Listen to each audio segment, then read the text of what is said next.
जय हिंद दोस्तों, यूपीएससी हिंदी के इस ऑनलाइन प्लेटफॉर्म पे मैं अवनीश सिंह आप सभी का स्वागत करता हूं। और आज इतिहास से हम ये सीखने का प्रयास करेंगे, कि क्यों हमें किसी से भी दोस्ती या रिश्तेदारी या नातेदारी बहुत सोच समझ कर रखनी चाहिए, है ना। इतिहास को सिर्फ रटने का विषय नहीं है। आज इस समझने की कोशिश करेंगे, आज के इस चैप्टर से, आज के इस स्टोरी से, कि कैसे किसी व्यक्ति पे भरोसा हमें जो है राजा से रंक बना सकता है, हमें अर्श से फर्श पर पहुंचा सकता है हमें। तो आज बात करेंगे हम प्लासी के युद्ध की। तो क्वेश्चन तो बहुत नॉर्मल सा है कि प्लासी का युद्ध जो है वो किस वर्ष होता है ना। तो इसका आंसर हो जाएगा 1757। 1700 क्या है, 57 इसका आंसर हो जाएगा। तो ये तो हो गया सिर्फ आंसर। आप समझने की कोशिश करें, देखिए पूरा डेट याद कर लें आप। डेट याद कर लें, 23 जून 1757, है ना। 23 जून 1757, ठीक है ना। आइए देखते हैं क्या हुआ 23 जून 1757 को, किसके किसके मध्य युद्ध हुआ था, किसके किसके बीच। ठीक है, अभी ऊपर के भी ये भी क्वेश्चन, हम सारे क्वेश्चन टैकल करेंगे, कोई क्वेश्चन नहीं छोड़ेंगे, है ना। आप परेशान मत होइएगा इस बात को। तो प्लासी का युद्ध, ये प्लासी कहां था और क्यों यह युद्ध हुआ, इसके पीछे पूरी जब स्टोरी आप समझेंगे ना, तब आपको समझ में आएगा कि कैसे धोखाधड़ी हुई थी और कैसे एक राजा जो है वो विश्वासघात का शिकार होकर के एक रंक बन गया, मतलब पूरा राज्य साम्राज्य उसका खत्म हो गया, समाप्त हो गया। इसके पहले आपको ये एक पूरा इतिहास समझना पड़ेगा आपको, है ना। पूरा इतिहास आपको समझना पड़ेगा इसके लिए, ठीक है ना। तो आइए देखते हैं हम लोग बंगाल का इतिहास। देखिए, यह बात है 1717 की। कब की? 1717 की बात है, जब मुगल शासक जो रहते हैं फरुखसियर, है ना, मुगल शासक होते हैं फरुखसियर, वो बंगाल का नवाब या फिर कह सकते हैं बंगाल का गवर्नर नियुक्त करते हैं किसको? मुर्शीद कुली खान नामक व्यक्ति को, ठीक है ना। किसको नियुक्त करते हैं? मुर्शीद कुली खान नामक व्यक्ति को वो बंगाल का नवाब घोषित करते हैं। तो आइए देख लेते हैं बंगाल में कौन कौन से नवाब होते हैं। वो क्रोनोलॉजी बहुत समझना आपका जरूरी है इसको समझने के लिए, ये पूरा प्लासी का युद्ध और ये पूरा टॉपिक, क्योंकि हमारा ध्येय ही है PYT कंप्लीट करने का, प्रीवियस ईयर टॉपिक, ना कि PYQ। ठीक, तो मैं कोशिश करता हूं कि इसको आप लोगों के लिए इंटरेस्टिंग बनाया जाए, है ना। और इंटरेस्टिंग क्या, कम से कम जो सच्ची घटना है उसको आप लोगों के सामने लेकर आया जाए। ठीक, आइए देखते हैं। तो फरुखसियर जो है बंगाल का गवर्नर नियुक्त करता है किसको? मुर्शीद कुली खान को। किसको? मुर्शीद कुली खान। ठीक, मुर्शीद कुली खान के बाद वहां का गवर्नर कौन बनता है? बनते हैं शुजाउद्दीन। शुजाउद्दीन, ठीक है ना। इनके बाद सरफराज खान। सरफराज खान, ठीक। फिर सरफराज खान के बाद कौन बनता है? अलवर्दी खान। कौन बनता है? अलवर्दी खान। और अलवर्दी खान के बाद कौन बनता है? सिराजुद्दौला। सिराजुद्दौला। अलवर्दी खान के बाद कौन बनता है? सिराजुद्दौला। तो ये रहा क्रम। सिराजुद्दौला के बाद मीर जाफर, और मीर जाफर के बाद मीर कासिम। तो ये या तो इनके बेटे होते हैं या तो फिर दामाद होते हैं। ठीक, आइए समझते हैं उसके बेटे हैं दामाद हैं क्या है, उसके चक्कर में लोग नहीं पड़ेंगे, पर बेटा या दामाद किसी एक को ही ये अपना सौंपते चले जाते हैं। ठीक, आइए आगे देखते हैं हम लोग। मुर्शीद कुली खान के बाद कौन बनता है? शुजाउद्दीन। शुजाउद्दीन के बाद कौन बनता है? सरफराज खान। सरफराज खान के बाद अलवर्दी खान। अलवर्दी खान के बाद कौन बनते हैं? सिराजुद्दौला। ठीक, और ये जो मुर्शीद कुली खान रहते हैं, इन्होंने ही क्या किया था, बंगाल का जो कैपिटल है उसको ढाका, डक्का जिसको बोलते थे पहले, डक्का से मुर्शिदाबाद, डक्का से मुर्शिदाबाद इन्होंने ही ट्रांसफर किया था, ये जो मुर्शीद कुली खान होते हैं। तो ये समझ में आया, बंगाल का गवर्नर रहता है, पहला गवर्नर बंगाल का जो बनता है, जिसको मुगल शासक नियुक्त करते हैं, जिसको मुगल शासक नियुक्त करता है कौन? फरुखसियर 1717 में। ठीक है, 1717 में। उसके बाद ये क्रम है मुर्शीद कुली खान, शुजाउद्दीन, सरफराज खान, अलवर्दी खान और सिराजुद्दौला। इनके बाद मीर जफर और मीर कासिम आते हैं, ठीक है ना। उनको आगे हम क्रम में देखेंगे, अभी बस इतने नाम आप ध्यान रखिए, ठीक। तो होता क्या है, आगे आप ये समझे होता क्या है। जिस समय सिराजुद्दौला का शासन चल रहा था, जिस समय सिराजुद्दौला का शासन चल रहा था 56-57 के आसपास में, उस समय जो रॉबर्ट क्लाइव रहता है वो क्या करता है कि कासिम बाजार में एक फोर्ट विलियम्स नाम की जो फैक्ट्री रहती है उसको उसको पूरा घिरवाता है, पूरा उसको जो है उसका किलेबंदी उसकी कराता है। तो सिराजुद्दौला उसको मना करते हैं कि नहीं आप मत कराओ, है ना, फिर भी वो जबरदस्ती कराता है। नाराज होकर के ये क्या करते हैं, जो सिराजुद्दौला रहते हैं, इस घटना को हम लोग कहते हैं ब्लैक होल ट्रेजेडी, है ना। इस घटना के जो स्कॉलर्स हैं ना, जिन लोगों ने इसको देखा था, वो एक का नाम है हॉलवेल, वो कहते हैं कि सिराजुद्दौला ने 20 जून की रात 146 अंग्रेज व्यक्तियों को एक छोटी सी कोठरी में बंद करवा दिया और अगले दिन 146 में से केवल कितने व्यक्ति जिंदा रह गए थे, 23 व्यक्ति जिंदा रह गए थे। 23 व्यक्ति जिंदा रह गए थे, जिस पर रॉबर्ट क्लाइव एकदम से बौखला गया था और फिर अपनी अंग्रेजी सेना लेकर के आया और युद्ध के लिए एकदम से तैयार हो गया। भैया आप किसी के भी साथ ऐसा करेंगे, है ना, 10 फीट के कमरे में 150 व्यक्ति को अगर आप बंद कर देंगे तो उनकी क्या हालत होगी, दम घुट करके सारे व्यक्ति मर गए, 23 व्यक्ति सिर्फ जिंदा बचे थे। और इसीलिए रॉबर्ट क्लाइव मदद मांगता है ना, मदद मांगता है अंग्रेज सैनिकों से। और फिर उसके बाद क्या होता है कि एक प्लासी में युद्ध होता है, किसके किसके मध्य, सिराजुद्दौला के मध्य और अंग्रेज के मध्य। अंग्रेजों का कौन लीड कर रहा होता है उस समय, क्लाइव, ठीक है ना, रॉबर्ट क्लाइव लीड कर रहा होता है उस समय। 1757 का दिन होता वर्ष होता है, 23 जून का दिन होता है और प्लासी में दोनों की सेनाएं आमने सामने होती हैं। फिर होता क्या है कि रॉबर्ट क्लाइव को पता रहता है कि सिराजुद्दौला को हराना इतना आसान नहीं है ना, सिराजुद्दौला को हराना इतना आसान नहीं है। तो क्या करता है वो, जो उनके सेनापति होते हैं, सिराजुद्दौला का जो सेनापति होता है मीर जाफर जिसका नाम होता है, उसको अपनी ओर मिला लेता है, कहता है कि ये राज्य मैं तुमको दे दूंगा, है ना, तुम इस पर शासन करना, सिराजुद्दौला क्यों बैठा हुआ है, बस तुम मेरा साथ दो, ये फैक्ट्री की किलेबंदी उंदी मुझे करने देना और फिर क्या होगा, ये राज्य तुम ही संभालना और तुम ही देखना। उसके बाद होता क्या है कि मीर जफर इसकी तरफ मिल जाता है रॉबर्ट क्लाइव की तरफ और सिराजुद्दौला के साथ धोखा करता है ये, और इसीलिए इसका वीडियो का टाइटल रखा गया है। तो आप किसी भी व्यक्ति से अगर मदद मांगते हैं, किसी भी व्यक्ति के अगर साथ रहते हैं, किसी से भी मित्रता करते हैं या किसी को भी अपना सेनापति चुनते हैं, तो कम से कम आप उस सही व्यक्ति पे भरोसा करें, है ना, सही व्यक्ति पे भरोसा करें इतिहास से। क्योंकि प्लासी का युद्ध ही आप देखेंगे कि पूरा गेम चेंजर की तरह काम करता है ना। अंग्रेजों का शासन यहीं से एक तरह से कह सकते हैं आप कि शुरुआत होता है अंग्रेजों के शासन का, जहां से उनको मोटिवेशन मिलता है कि हाँ अब हमें भारत पर शासन करना है, ठीक। तो ये मीर जफर क्या करता है, इनकी तरफ मिल जाता है और मिल करके रॉबर्ट क्लाइव के साथ सिराजुद्दौला को हरा देता है। सिराजुद्दौला की हार होती है और इस तरह से क्या होता है, वहां से जो मुर्शीद कुली खां की जो फैमिली चली आ रही थी उसका अंत होता है ना। और फिर कौन बैठता है वहां की गद्दी पर, बंगाल की गद्दी पर कौन बैठता है, मीर जाफर बैठता है और हमेशा वो एहसानमंद रहता है किसका, रॉबर्ट क्लाइव का, ठीक। इतनी बात समझ में आई। फिर ये अंग्रेज क्या करते हैं कि मीर जाफर को बंगाल का नवाब बनाते हैं। उसके बाद बंगाल का नवाब बनने के बाद मीर जाफर क्या करता है, मतलब उनके नजर में ये मनबड़ई करने लगता है, अपने हिसाब से काम करने लगता है, फिर से उनको मना करने लगता है किलेबंदी वगैरह के लिए।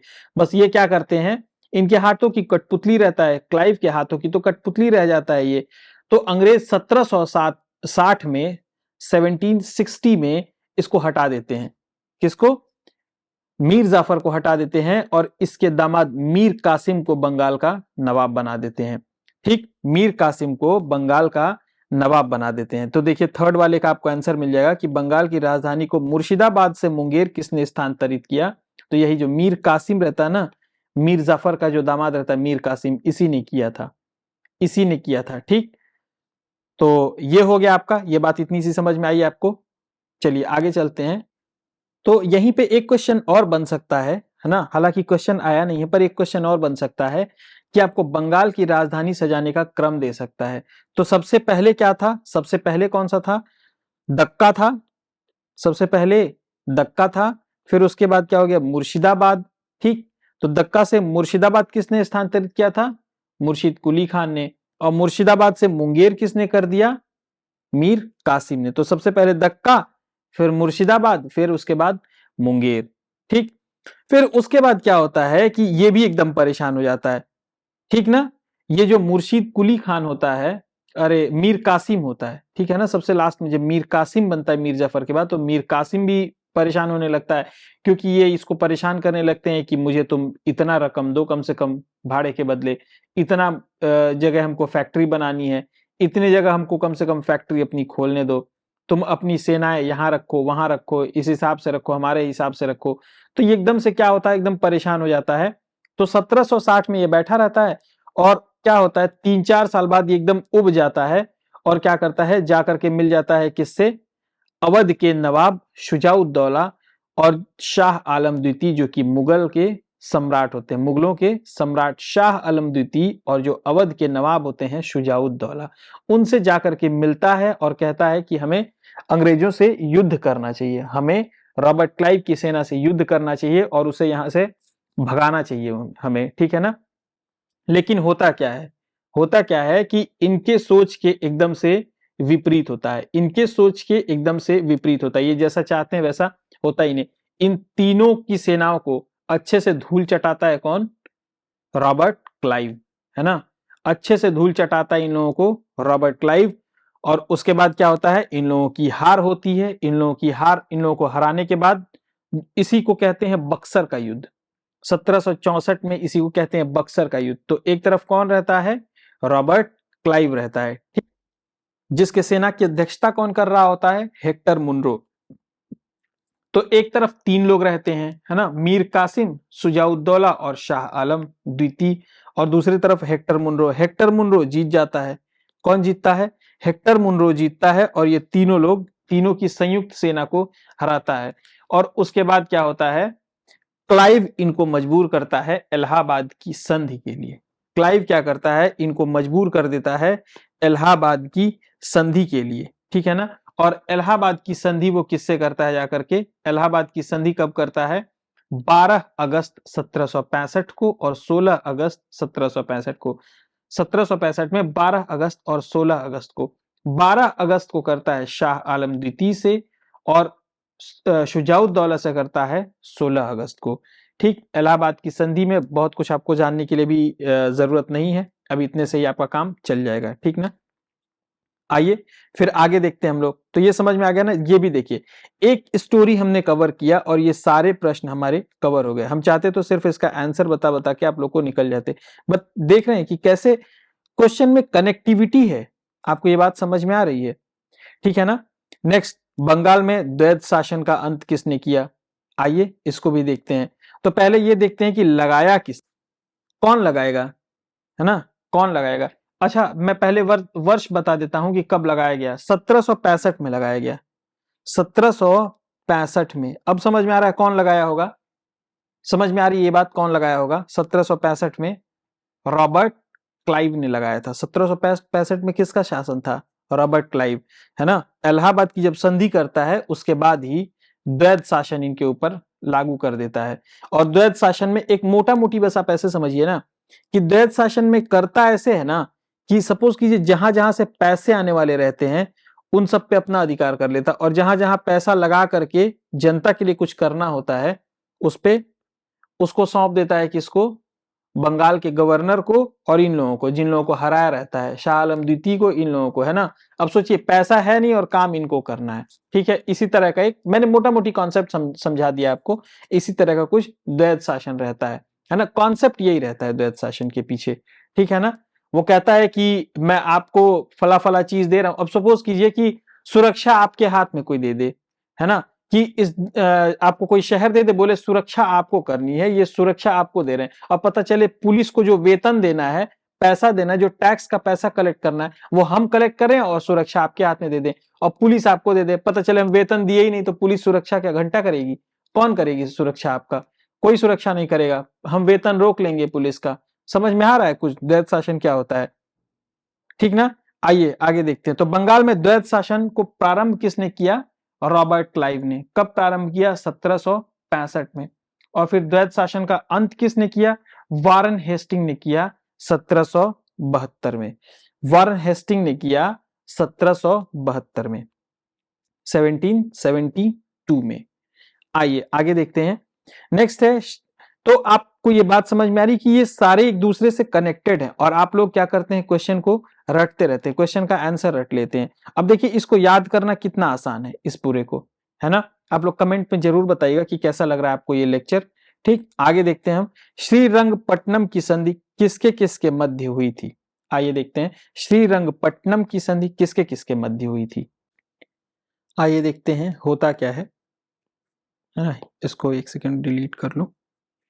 देखिए इसके लिए भी आपको पूरा कॉन्सेप्ट समझना पड़ेगा, है ना? पूरा टॉपिक समझना पड़ेगा। देखिए श्रीरंगपट्टनम की संधि किसके किसके मध्य हुई? यह हुई थी श्रीरंगपट्टनम की संधि थर्ड आंग्ल मराठा युद्ध में, सॉरी, थर्ड आंग्ल मैसूर युद्ध में। थर्ड आंग्ल मैसूर वार, तृतीय आंग्ल मैसूर युद्ध में श्रीरंगपट्टनम की संधि हुई थी। ये आंग्ल मैसूर युद्ध क्या था? देखिए मैसूर दक्षिण में एक साम्राज्य था, है ना? वहां पे एक हैदर अली नाम का एक कौन रहता है, वहां पे फौजदार रहता है ना? फौजी रहता है जो कि डिंडुगल में रहता है। कहाँ रहता है? मैसूर के का एक राज्य था डिंडुगल, वहां पे रहता है हैदर अली। वहां के शासक को हटा करके ये खुद वहां पे शासन करने लगता है हैदर अली, ठीक ना?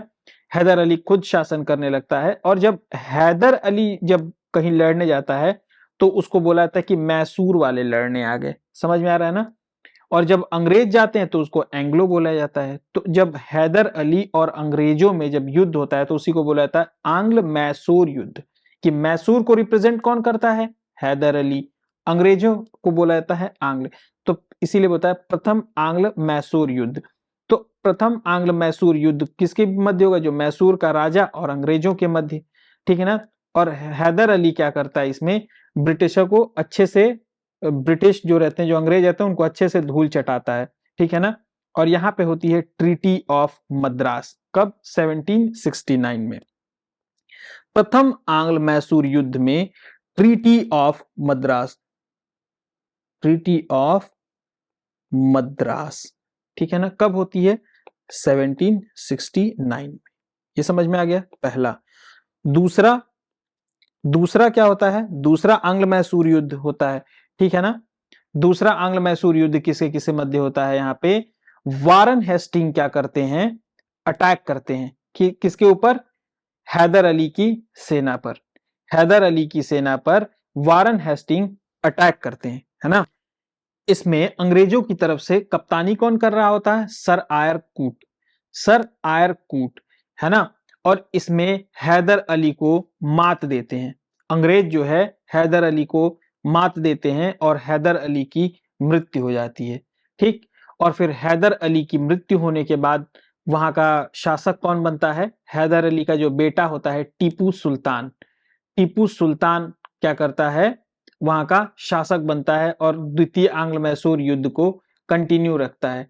द्वितीय आंग्ल मैसूर युद्ध को कंटिन्यू रखता है ये, है ना? उसके बाद क्या होता है?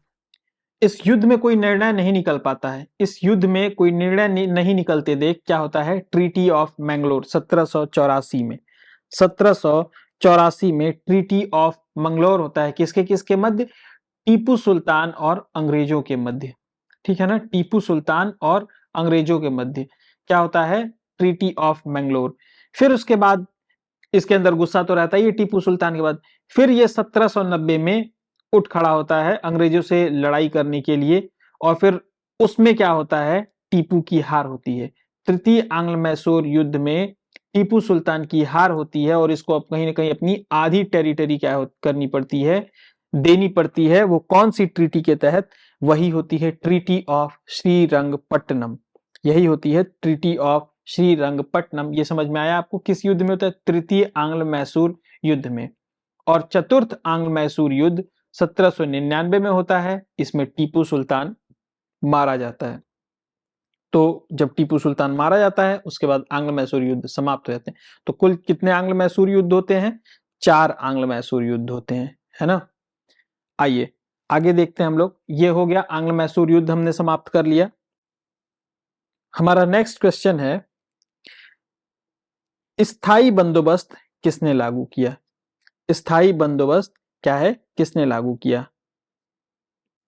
तो देखिए, ये जो स्थायी बंदोबस्त है और जो दूसरा क्वेश्चन है रैयतवाड़ी व्यवस्था भारत में किन किन स्थानों पर लागू की गई, तो क्या ये सिर्फ रट लेने से आपका काम चल जाएगा?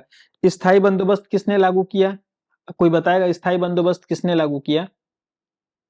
लॉर्ड कॉर्नवालिस ने लागू किया। लॉर्ड